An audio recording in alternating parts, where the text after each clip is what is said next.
મેં અહીંયા ઘણા લોકોને કહેતા સાંભળ્યા કે જ્યારે બહુ વરસાદ આવે છે ત્યારે અભિષેક જનરલી મહાદેવનો અભિષેક શેનાથી થાય?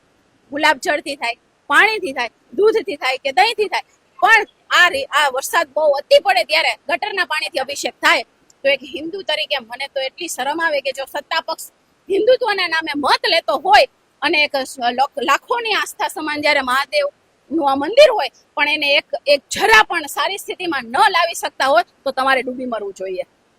અને નૈનાબેન, જે નાના નાના શહેરો છે, આપણે જો અમદાવાદની સરખામણી કરીએ તો અમદાવાદમાં તો રિવરફ્રન્ટ વર્ષોથી થઈ ગયું છે, પણ રાજકોટથી જે નાના શહેરો છે, સુરેન્દ્રનગર છે, બોટાદ છે, જામનગર છે, જામનગરમાં તો હમણાં એનું ખાતમુહૂર્ત પણ થઈ ગયું, બધું થઈ ગયું. તો રાજકોટ જેવા આટલા મોટા શહેર, સૌરાષ્ટ્રનું કેન્દ્ર કહેવાય રાજકોટ, છતાં રાજકોટની અંદર રિવરફ્રન્ટ ન આવી શકે. અને આ બ્યુટિફિકેશન માટે રામનાથ મહાદેવ મંદિર પરિસર છે, એના બ્યુટિફિકેશન માટે લગભગ દર વર્ષે બજેટમાં ફાળવણી થાય છે. આ વખતે પણ 250 લાખ રૂપિયા ફાળવી દેવામાં આવેલા છે. આ 250 લાખ રૂપિયા તમને ક્યાં દેખાય છે? ગટર દેખાય છે ને, એમાં દેખાય